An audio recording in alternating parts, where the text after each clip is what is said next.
Well, hey, welcome to our Kairos Network webinar, our Life at Church Planner webinar. We are so pumped to be here with Steve Pike. Today, we're talking about something that I don't know, if nobody else were to log on, this would be purely for me. Because I know for me, this has been a huge issue, is this issue of, everybody wants to plant churches. In fact, a lot of people find funding for it. They find places that need church plants, but oftentimes that key linchpin thing that we're missing is the planter. And everybody, it feels like, is going into the same pool looking for planters. And so our question today is simple. How do you identify church planters? And then when you identify them, how do you begin to train them? So Steve, thanks for taking time to discuss this with us. You have what I would say is a little bit of experience in this area. Okay, thank you, Matt. And I love the fact you characterize this as two simple questions. I don't know if simple's the right word here. Yeah, it is. And I think it is. These are huge questions. Challenging Yeah. and frustrating thing. But you were, for those of us, for those that are new, I want to tell you, if you have questions, put them in the Q&A. We'd love to engage, interact with those. But you founded and launched the Church Multiplication Network, and they planted about 2,000 churches while you were there, give or take, right? And now you do give or urban take about islands. 500. Yeah. Well, and now you do urban islands where you seek to plant churches in hard to reach places. Right. And so, we were joking, you have a little bit of experience, but you really have seen a lot of different church plants. So if we're diving into this question of just identifying, what have you found is important in identifying church planters? Absolutely. Yeah. I love to talk about this. And you're right. I mean, this is the big one. Most, a lot of organizations and churches and organizations that want to start churches kind of made a strategic error maybe early on, thinking, if we have really good assessment, really good coaching, really good training, really good funding, then we can plant a lot of churches. And they discovered exactly what you just said, that you can have all that stuff. You can have the best assessment and coaching and training and funding and all the support systems, but if you don't have the planters, and actually the weird thing about having those things like assessment, coaching, and training, it actually tends to, if assessment is working properly, then you're going to filter out some of the few people you have. And so, this is a real issue, and it's a big issue. So let me start with the big one. Jesus said in Matthew chapter 9, verse 38, he said, pray that the Lord of the harvest, well, first of all, he made the observation, the fields are ripe, the harvest is ready to be brought in. And we need to pray that the Lord of the harvest will raise up harvesters, raise up people to go out and work into the field. So I really don't want this to just be thought of as just sort of the right answer because we're Christians and we have to say this. If you're not praying for people to be raised up, to be sent out into the harvest, then you're missing the number one thing you need to be doing. So a lot of people they start advertising, they do all kinds of stuff trying to, raise a bunch of money and try to lure church planners with money or whatever they do. But if you're not praying, you're actually, that's actually what Jesus said to do, referring specifically to the problem. The reason that we need to start churches is because the harvest is plentiful and there's not enough people working the harvest. So I just wanted to start with that, and everything else we say, everything else we talk about, which is going to be more, maybe more the stuff people want to hear about, but you got to hear about prayer, and you got to make praying for. So, when just to give you an example of what I'm talking about. So when I was leading Church Multiplication Network, helping you start thousands of churches a year, blah, blah, blah, and not thousands of churches a year, but over a period of time, we started several thousand churches. And so, I get this sense of calling to go start Urban Islands Project. And the initial concept of Urban Islands Project was I wanted to find 10 church planners to go to the same city at the same time and start 10 different churches in the same city. And when I said that out loud to myself as the national leader of the Church Multiplication Network that had planted thousands of churches, that sounded insane to say. I'm going to find 10 people, and they're not going to be spread out. They're going to go to one city and arrive at the same time and start 10 different churches in the same city.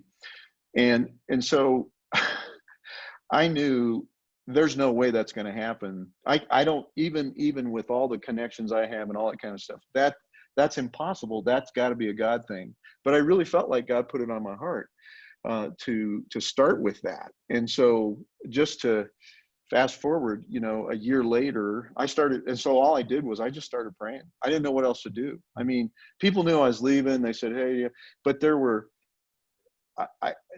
supernatural connections that needed to be made. So the bottom line is, we ended up with 8 church planners coming to the same city at the same time, and starting 8 different churches in the same city at the same time. And I attribute, the main reason that was able to happen was because of God's provision, and just saying, God, you see the need, you see the opportunity, bring the laborers. And they came. So I just want to say that as a word of encouragement to leaders like yourself and other people who are going, where do we get these people from? Hey, start with prayer. Okay. I love that encouragement too, because I mean, even just the format most people are going to watch this in, this content that we're creating, it's for a webinar, it's for encouragement. It'll ultimately go in our church plant training app, and people will digest that the way we digest a lot of things in our American culture, which is just, here are the best practices, here are the principles, do these 5 things, and you will guarantee to be finding church planters. And, I love that. Not only, I love your honesty in that you weren't just looking for 1, you were looking for 10. and how scary that is. Cause I don't know, most of us on here, we're probably looking for 1, so 1, the encouragement that, hey, this can be about looking for more than just 1, is really huge. But I think we can't underemphasize the fact that this is not a best practices process. It's a spiritual process. And there's some things that we can do, but we can't neglect the prayer side. Well, absolutely. And just one more thing in this same vein. So most of the time, what we think we need is way smaller than what God wants to do. Mm-hmm. And so, like you just said, most people think, man, one's that's a challenge. I'm just trying to get 1. But here's the deal. You start with the need. You start with the harvest. That's what he said, look at the harvest. It's ripe. So you start by looking out there and going, what's the need here? And, if you look at the big picture of the church in the USA, there's all different research and stuff that's done. So I don't know what the actual real number is, but somewhere in the neighborhood, estimates have been made by the experts, somewhere in the neighborhood of 3,000 to 4,000 new churches need to be started every year. So that means we need to find 3,000 to 4,000. Now, obviously, each of us is going to do our little piece of that, but just start with whatever your context is. If you're leading a network that's maybe a geographically focused network, then look at what's the harvest situation there. Do the studies, do your homework, and go out there and go, wait a minute, okay, there's, whatever, let's just say 100,000 people in this community who are currently not part of a worshiping fellowship. How many churches are needed? How many new churches are needed to help those people connect with Jesus? Give them a possibility. So, you just run the numbers and go, okay, we need, to reach 100,000 people, we need 10 churches, or whatever you decide your criteria is, which tells you we're going to need 10 church planners or 20 church planners, or whatever the size, the scale. Maybe you only need 1, but the point is, for your prayer to have a little bit of teeth to it. That's why I was asking specifically for 10. I got 8. So I failed. I was like, wait a minute, God, I asked for 10. But hey, 8's way better than none, way better than 2, way better than 3. And it got us to, we were able to learn a whole bunch of stuff from that initial group. So anyway, so my point is, even with prayer, there's a strategy in there is to understand the scale and the scope of the harvest. And don't just pray randomly, like, Lord, just send us a bunch of church planters, but actually think, no, to see God show up in the way that we think he's wanting to show up, we're going to need 10, or we're going to need 5, or we're going to need 50, whatever that number is. Pray for, a specific number. Okay. So like that. Now let's get to the big, the question here. So where do you find these people? Where do you find them? Yeah.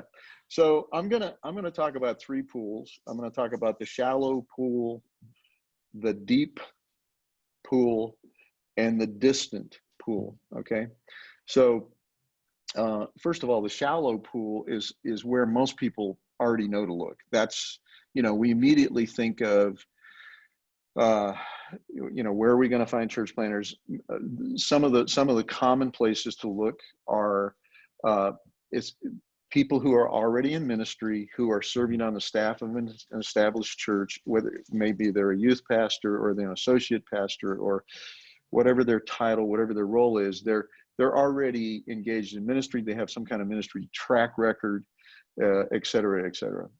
And so, so that would be our shallow pool. That's the shallow pool, because that's kind of it. You can just, shallow pool. You can, like, if you think about fishing, and I'm not a fisher, but I've seen pictures of people like wading into shallow water and just grabbing fish, because you can see them, they're swimming, it's easy to see them. The problem is that's kind of where everybody's going. That's what I was just thinking of. And like for some of us, that's the only picture we have of recruiting church planters is, the people that have already been through some kind of theological process, the people that are already within, maybe a denominational structure. And so I love that you start there, because it is a pool, but you're right. It's overcrowded. Everybody wants to fish in the shallow pool. Yeah. There's, not to mix metaphors too much here, but there's a book about the blue ocean strategy. And, they're saying, if you want to start a business that's going to be successful, you find a place where you don't have any competition and do something there, because where there's a lot of competition, it's a red ocean and everybody's tearing each other up, So, and I see this, it's kind of, because I'm working across denominations now, I actually have conversations with church planters who are being recruited by multiple organizations at the same time, because, they've gone through some kind of assessment and they're in this shallow pool. They've expressed an interest, but you have, and what it comes down, these guys are very pragmatic. They're going to take the best deal. They interview, how much money you giving me? What do you do about insurance? They find the best deal that's going to treat their family right. And so it forces church planting organizations into playing this. It's almost like recruiting for college football or something. I'll trade you a first round draft pick for whatever. Well, and I think one of the challenges, and tell me if you've seen this or not too, is, when we're fishing like that in the shallow pool and we're creating this kind of culture where there's, multiple offers and what are you going to offer me? I think that we're also kind of setting ourselves up for a little bit of failure, because I think we're creating this entitlement culture among the potential planters. And then once we create this entitlement culture, we kind of set them up for the falls to be even bigger than they would have been. Because they almost get this sense like, oh, okay, because a lot of people want me to plant, I've already got everything I need to plant. And what every planter knows is, even if you go through a training, you got to take a lot of your own hits going in. And I think that can make the hits feel a lot bigger if somebody's been telling you, you're it. You're exactly right. That's the irony of kind of what I almost have labeled it mercenary church planting. It's getting, it's like being willing to be hired to plant a church and going for the best deal.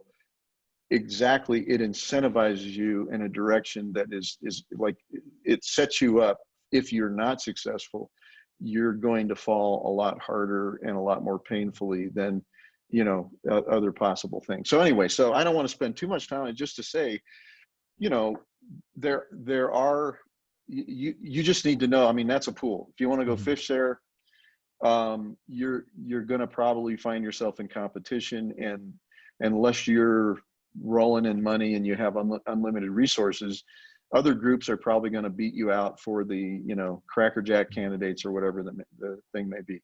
So I want to talk about the other two pools, I think, are where the greatest opportunity lies.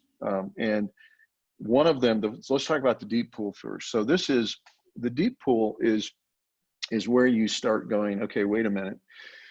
There's a lot of different ways to start churches. And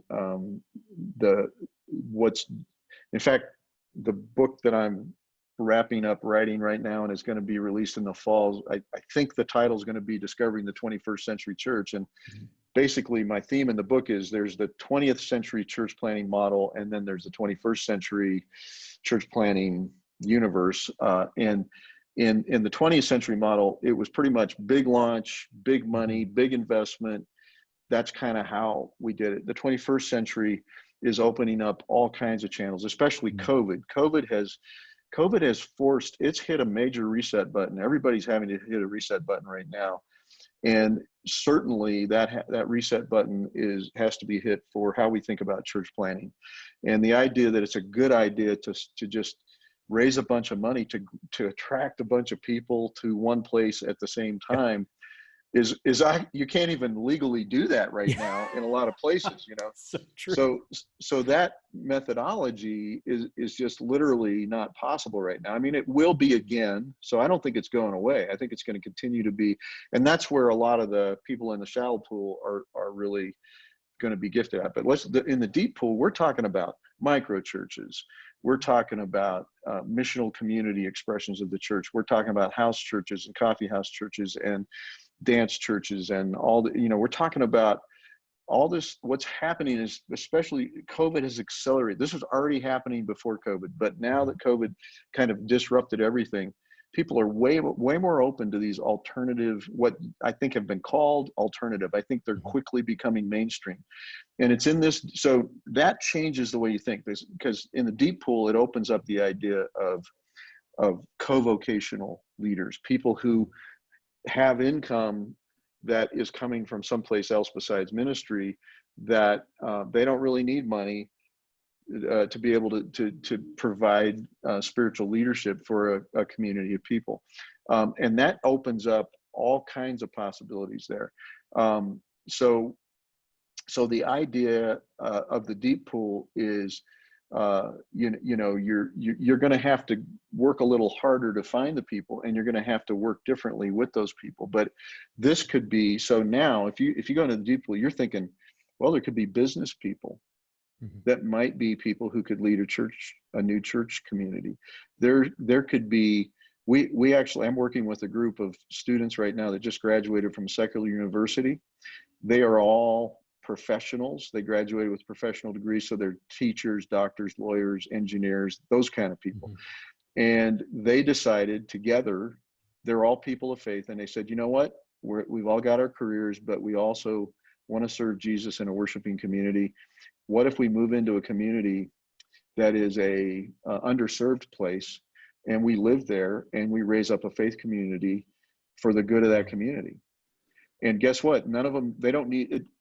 Nobody had to raise a penny for them to go do that. They just decided, we're going to move together. And they're doing it. It's amazing, and it costs $0, zero everything. So there could be that. There could be, I mentioned business people. So you can have business people who have jobs, but you can also have people who, like, I think, I can't remember if you and I have talked about my friend Jose Perez, who is, Jose was born and raised in the nation of Venezuela, and he became a professional dancer. He started a dance studio and ended up owning a chain of dance studios across the nation of Venezuela. And then he met this American missionary, and she led him to faith in Christ. and then they got married. So it was a little missionary dating thing going on Yeah. there. And and they ended up deciding that God was calling him to come back to the United States, and he got his ministry license and started serving and working in the church. Along with her, they were on staff at a church, and then God called him and his wife Jenna to start a church in a downtown community. And so Jose called me, and he said, I am trying to think about how to start this church. He said, but I cannot figure out the ROI. And most church planners don't use that language. So I knew that he must have business background. So I asked him, I said, tell me your story. He told me, his story. I said, Jose, I said, do people in Minneapolis need to know how to dance? And he said, see. And I said, do you know how to start a dance studio? He said, see. And then he went, oh. It like clicked. And yes, because what had happened was he was thinking in this box where the only way he could start a church was he had to generate enough revenue to pay him to be the pastor. And when his thinking shifted to, wait a minute, I can do something that I really know how to do really well. It'll generate revenue. And guess what? 6 months later, he spent the next 6 months preparing to open not the church, but the dance studio first. He started the dance studio first. So I think Yeah. this is a great example, because kind of what you're talking about, when we start talking about the deep pool, I think a part of what you're saying is that we need to be willing to blow up some of our existing paradigms as far as what's possible. Because I think one of the reasons we're stuck in the shallow pool is because we have a paradigm that works for all the fish in the shallow pool. Yep. But to be able to Yep. dig into these deep pools, Yep. and really identify some of these planters, we have to be willing to change our paradigm a little bit of what the church is going to look like. So then I guess the other question I would have for you is, how important is it that we identify what the model would be, or what models we're open to? Right. Well, Before I we think start that's, identifying. yeah, no, that's yeah, so, so your question is, I'll answer that. I want to talk about the other pool too, Yeah. but you sort of moved me to the next question here. So we're shifting back and forth. No, you're it. Okay. I'm gonna go with you. Okay. So let's talk about the model thing, because that's important, because it does affect what you're looking for. The question is, does the model, and so number one, as a sending organization, you got to think, are we open? Are we just going to say, you know what, we're just going to keep it simple and just stay with what we're familiar with, and just stay in this lane that's kind of safe and we're familiar with? If that's the route you go, then you are definitely probably just going to have to fish in the shallow pool. That is going to limit you. If you go out into the deep, then it opens up this whole new channel, but it's very different. And so let me just talk about, like, I think I want to make it super simple. I think we make it way more complicated than it needs to be. I think there's really only two basic models of church starting. And one of them is what is okay. You think of centripetal force and you think of centrifugal force. Centripetal tends to move towards a center. It tends to pull stuff towards a center. That's a centripetal force. Centrifugal tends to push things away from a center. Okay, so when you think about your typical sort of I would say the majority of churches have actually been based around the centripetal idea. Is we're trying to pull people together into one place. We're trying to, so we're trying to pull from as far and wide. It's often called the attractional church. And so churches that are built around the idea that we're going to find a point, a place, a physical location, and then we're going to create a worshiping community that gathers there and pull people from as far and wide. Those churches tend to, that lines up really well with kind of the big launch 20th century church planning model. And I think that model is going to continue to be helpful, especially after COVID we figure out how to deal with this. Right now, it's, not really a great model. But then the other side is centrifugal, which tends to move away from a center. So the weird thing is, in this case, you also you say, you pick a place and you say, okay, or you pick a people, or you pick a focal point and you say, we're going to make it difficult for people within the sphere of influence of this space, of this focal point. We're going to make it difficult for them to not know God, or to not know God. Yeah, that's kind of almost a double negative. But the point is, so the example I often give is, the one, you stand on a platform and you say, we're gonna take this city for Jesus. That's the centripetal concept. It's, we're going to do something big and bold, and it's going to attract people from far and wide and bring us together. The person who can pull that off has got to have a really special set of skills that they can, they got to be a great orator. They've got to be a great organizer, or at least they have to know how to, manage and run a team. It's going to take a big team. It's going to take a lot of money. They got to be a good fundraiser. So that's the model that we have typically assessed for. Those are the people that are swimming in the shallow pool. Those are people that we want to activate. But the centrifugal person that tends to move away from a center, what they do is they stand on a street corner and they say, we're going to make it hard for the people within about 8 blocks of where we are right now to not know God. We're going to make it hard for them to not know God. If they stand before God and they say, well, I never had a chance, he's going to have to say to them, well, hey, I sent these guys and they hung out with you. They talked with you. They shared with you. Yeah. So, kind of a thing. Okay. So now the difference is, one is saying we're going to draw from far and wide. The other one is saying we're going to start right here and push out from there. We're going to reach out. And that's really the one is often, the centrifugal, the one that starts from the center and pushes out, is typically a micro church or a house church or something like that. Whereas the other is the more common. And so, yes, obviously there's actually a lot more people who can activate in the centrifugal approach to church planning than there are in the centripetal. So that's the good news. So that means out in the deep, there's actually a lot more fish. And so I guess here's my question about the out in the deep, and then we can move into the distant pool, because I'm curious. The deep pool, it's got me excited. Maybe it's because I'm a swimmer.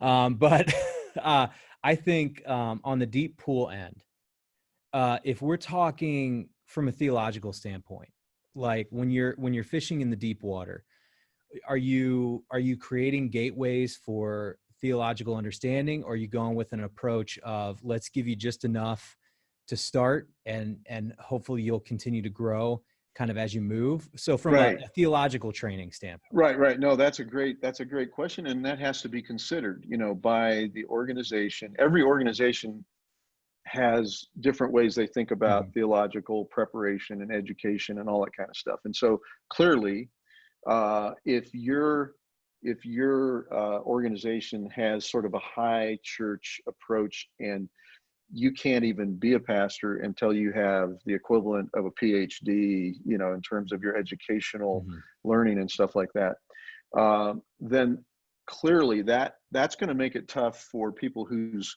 education may be a PhD, but it's not in theology, Right.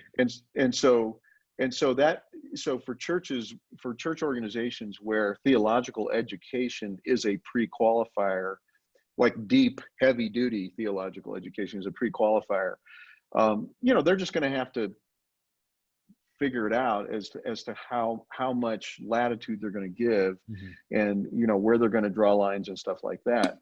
So yeah, it is definitely a question that has to be asked. But the cool thing about, again, nowadays, especially again in the COVID world, what I'm finding is a lot of organizations have started to pivot way towards providing that theological support sort of as they go. It's like, okay, we're gonna, you're a follower of Jesus. You're empowered by the Holy Spirit. You've got a call of God on your life. You're willing to move into this neighborhood, or you've got some of the most important stuff. We can equip you as you go. You can call us up and ask us, okay, how do I explain the Trinity or whatever, what are the questions that they're going to be facing? And so you can just support them through sort of real-time theological education. And obviously there's probably a minimalist theological framework that you want everybody to get access to, that's going to be leading faith communities. But that can, again, be delivered sort of as they go. Or you have to say, okay, you got to go through at least this much before we sort of authorize you to start something that we're going to recognize as a church. But the point is, yes, so that deep water, with the pool, shallow pool, you can just walk out there and start picking up fish. Mm-hmm. Deep water, you're going to have to get a boat, and you're going to have to get some fishing equipment. It's going to be more work for the sending organization to get out into the deep and find those fish. You're going to have to get sonars and all that stuff, Yeah. and so you're going to have to do more work. You're not going to, the kind of the traditional way of thinking is, and it's actually, here's the hilarious thing. I think Ed Stetzer talks about this sometimes. I've heard it from numerous scholars, of which I am not one. I'm just a pragmatic guy who figures stuff out as I go along. But I think that Ed was the one I first heard talk about how way back in the day, in the early days of as America was becoming a nation, you had the Baptists and the Methodists who were like church planting crazy people. They planted churches everywhere. And then you had the Congregationalists and you had the more traditional. So like in the Congregationalist church, before you could even be a minister, you had to go through like 8 years of theological education and seminary and and then you were qualified to go plant a church. With the Baptists and the Methodists, basically, if you could fog a mirror and say I love Jesus, you could go plant a church. So what ended up, and so of course the Baptists and Methodists planted scores of churches because the bar was so low. And yeah, I'm sure there were some messes that happened, there's no question about that. But on the other hand, the more traditional approach, they just planted very few churches because the bar was so high just to get on into the game, so to speak. So every organization has to kind of wrestle with that. Mm-hmm. And it depends on your, what your priorities are as an organization, how much you can fish in the deep. But I would say whether you're I think that it's you have a low end ecclesiology or a high end ecclesiology or whatever the correct language is, whichever end of the spectrum you're on, I think you do want to find ways to fish in the deep end. Mm. Because you are going to have to, likely the higher the requirements are for your church planners, the more you're going to have to think about, okay, how do we make a different pathway so that people don't have to seclude themselves in seminary for 8 years to qualify to be a church planner, But I think too, we're living in the perfect time to be fishing in the deep end because of, just all the platforms you can use. Because of what we're doing right now. We're using right now. If you have a basic understanding of what people need and what questions might pop up, you can create things on the front end. Which is what you're doing. You to, yeah, absolutely. So you're exactly right. Now is the perfect time. It's way easier to fish in the deep end than it's ever been. And you can do it safely and reasonably. So get out into the deep, and there are, and don't let yourself ever be constrained by the limitations of that have traditionally been, just look at everything that you've typically created as a filter mm-hmm. for a church planner. Like, are they an effective communicator? Well, somebody who's leading a microchurch doesn't need to be able to stand in front of 1,000 people and keep them spellbound mm-hmm. for 30 minutes, So that is less important. What's more important, and actually some of the people who can keep 1,000 people spellbound for 30 minutes would be horrible at actually engaging 15 people mm-hmm. in a rich conversation. That's not their skill set. They're much better.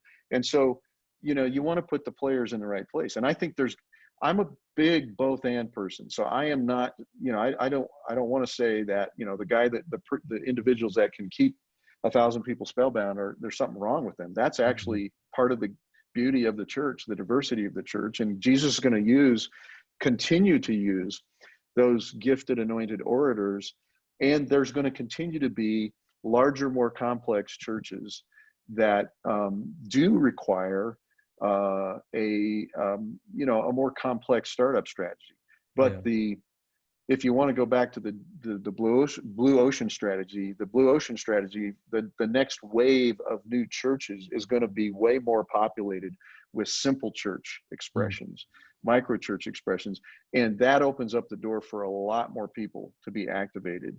So church planners. Before, because I want to make sure we don't miss the distant pools, because I'm super curious, having talked about the deep pools. But would you be able to really quickly, what are some of your favorite resources for digging into micro church, simple church kind of understanding? Because I think if we do smash those paradigms, we would see more clearly how big that pool is.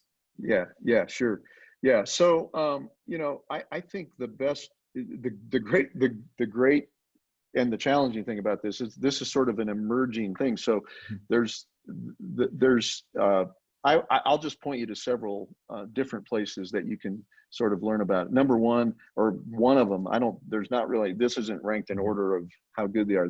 These are all great. Like the Verge Network is an example of one. I'm just popping these off the top of my head.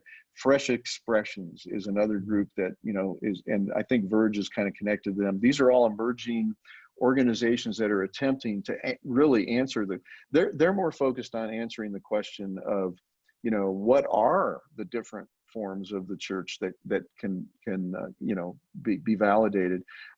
Dinner church is a big part of Fresh Expressions. It's sort of become, have you heard of Dinner Church? Are you familiar with that? I think I haven't heard of Dinner Church. Yeah, no, that's so, new one to me.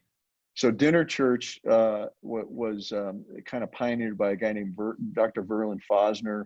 Went back and studied the early church and discovered that a lot of what the early church actually looked like was just people gathering together for a big kind of neighborhood meal and hearing a Jesus story and stuff like that. So he's recreated that and now it's being recreated in all kinds of contests. So it started out in dense urban neighborhoods, but now it's going all over the place. So anyway, the point is Verge Network and Fresh Expressions, Parish Collective is another group that are doing a lot of studies on this. A real pragmatic group that's got some great resources is the Tampa Underground Network. Check those guys out. One and that's just Tampa Underground just released. I got a chance to visit them in a Exponential Cohort, and they just released a couple books that actually talk about their story. Yes. That you can find through Exponential.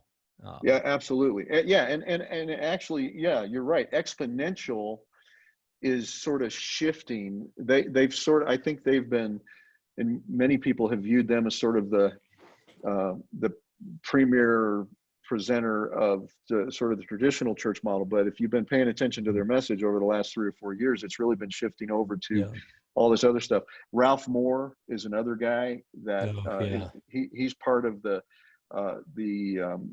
Exponential team right now. And then the other group that's just popping up, they just started this last year, so they're really new, and we'll see how it develops. But it's called the Kansas City Underground. Rob Wegner is a leader of that. And so, I would just, if I'm listening to this, I would Google all those different names I just said and get on their mailing lists and learn what you can from them. And just, again, a little shameless plug for the book. You're going to be hearing about my book coming out, 21st Century, Discovering 21st Century Church, or whatever we call it.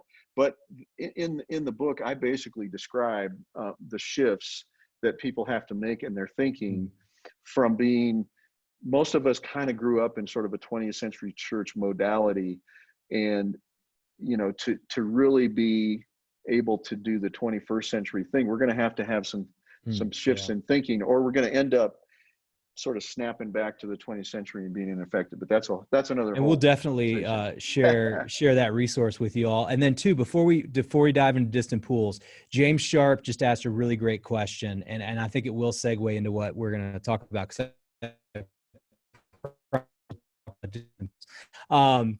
He says, do you try to match the planter to the kind of church you want to plant, or plant the church that matches your planter? For example, do you look for a bivocational planter for a small church plant, or do you try to make a smaller church plant if you have a bivocational planter?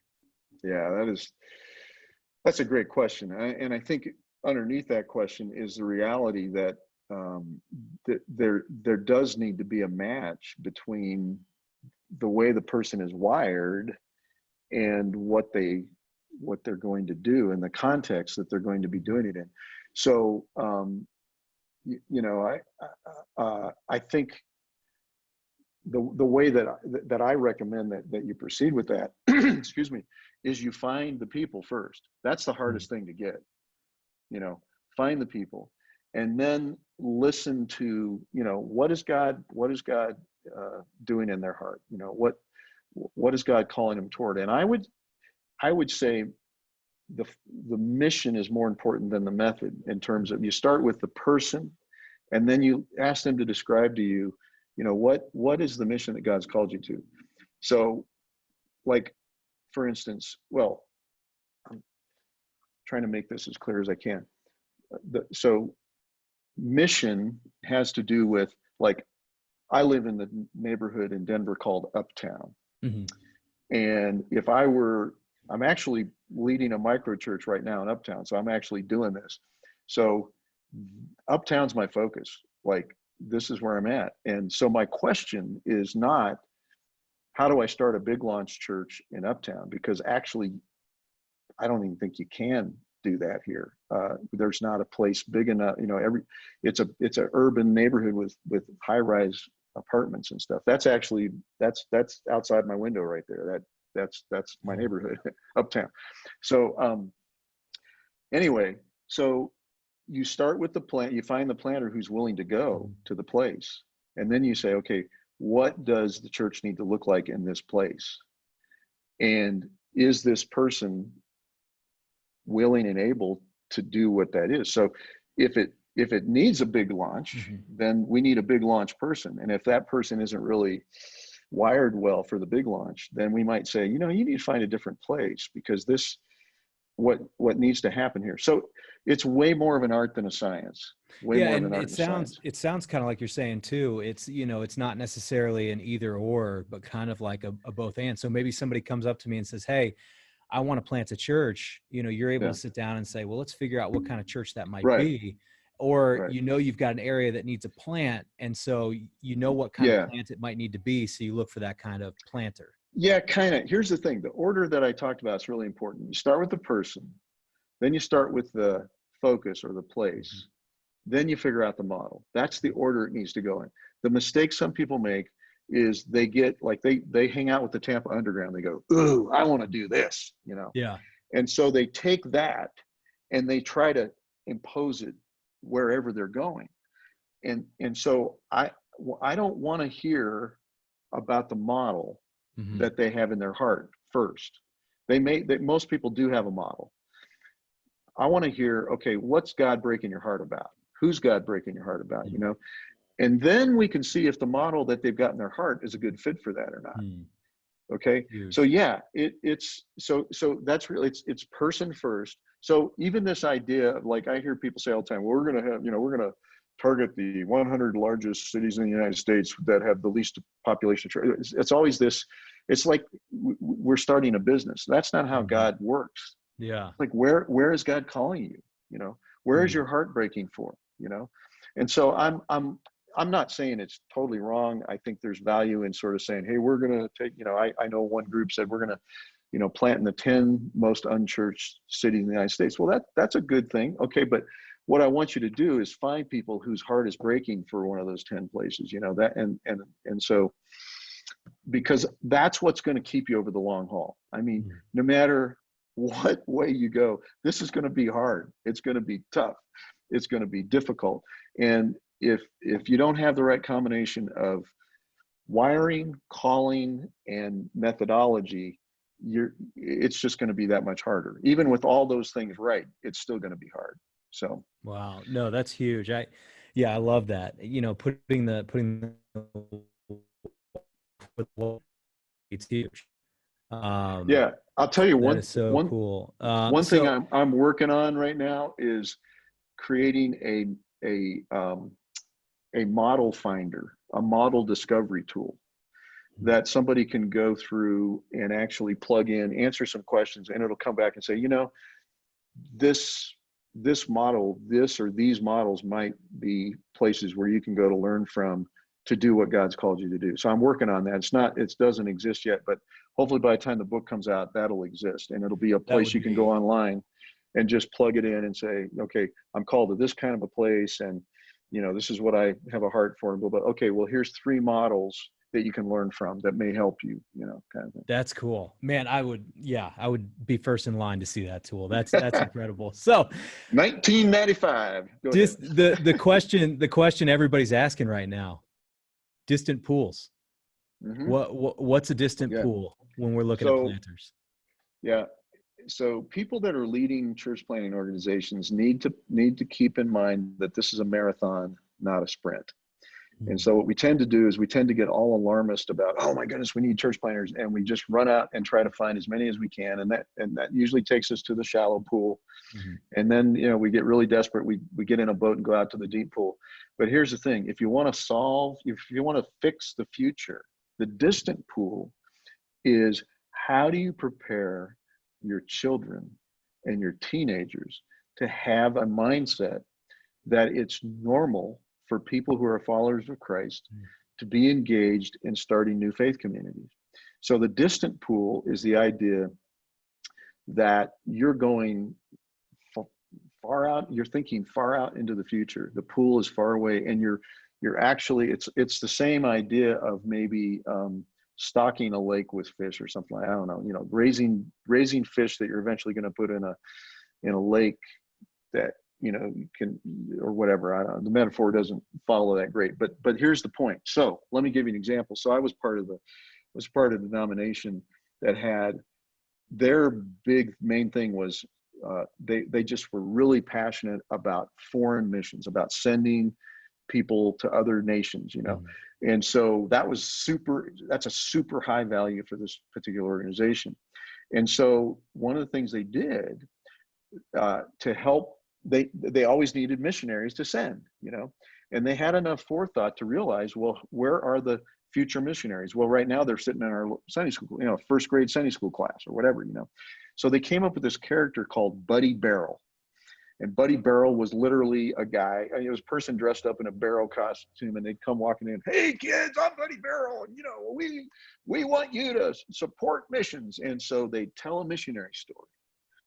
And it would be, Johnny and Sally got on a boat, slow boat to Africa, and they went there and they won all these people to Jesus. And now there's 5,000 churches, and they killed snakes and rode elephants. And, they tell all these really, and, you're just going, oh man, I want to do that. I just want to do that. That just sounds so awesome.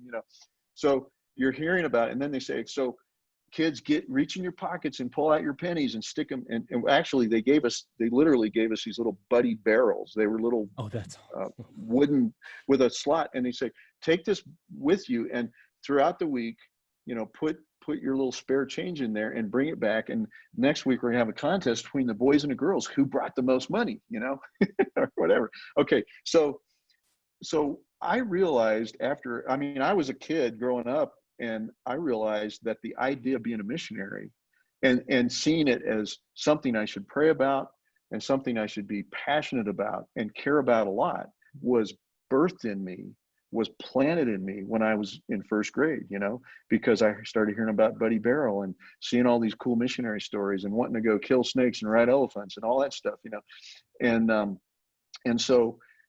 and sure enough, if you talk to people that are missionaries now that are part of that denomination, most of them will trace back the first idea that, and so here's the question for you and for other organizations is, how do we do that for the children and the teenagers, how do we do that in terms of helping them begin to think of starting a faith community as an option that they could be involved in with all the stuff we've been talking about. So we don't want to limit it to, well, in order to be a church planter, you've got to, graduate from regular college and then go to seminary for 8 years and and that's your only pathway, unless that is the only pathway you want to have. And then you've got to help them see why that's really an important thing. But my point is, with all this other stuff we talked about, what if we even said to them before they go to a university, while you're getting your education as an engineer or whatever,